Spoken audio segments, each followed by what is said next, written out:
Before Christmas, we were in a difficult moment. We had a number of disappointing results.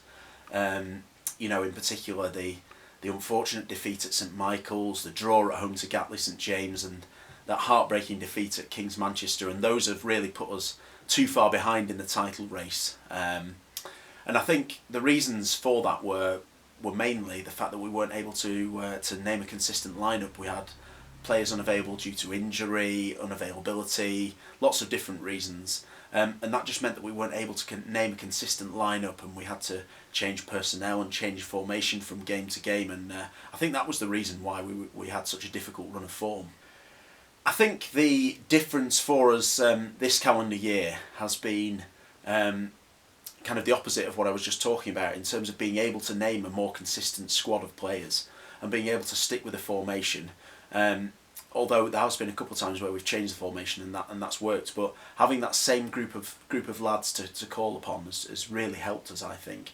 And once we had that first result against Ivy Cosmos, you could tell there was a bit more belief back in the squad, and more confidence. And now we go into every game thinking that we can win it. So we haven't scored as many goals as I would have liked us to this season. Again, injury, unavailability of strikers. At the moment we're still missing JJ, and Daz has got one or two issues with his calf at the moment. But other players have stepped in and done really well. Johnsy and Harry have done really well. I still want us to score more. I think we can score more from all over the pitch, not just the strikers. But yeah, it's really been our defensive displays that have impressed me. We've had 5 games since the start of the year, and we've only conceded 3 goals. So we've got 2 clean sheets and only conceded 1 in the other 3 games, which at our level is a really, really impressive thing to do. So the defence have been outstanding. Harry and Daz, who've both played in goal, have been superb. And I think, it's as a team we've defended well, working hard all over the pitch. It's not just down to the back line, it's all over the pitch, and the hard work pays off. And yeah, I'm just so pleased with that aspect of our game at the moment. It's a massive game for us against St Michael's on Saturday. A cup semi-final is something we should all be looking forward to. The chance to get into a final is just something we really want to do. Obviously last year we got to the same stage against the same opponents, but unfortunately lost on penalties. And of course St Michael's have been runaway leaders in Division 1.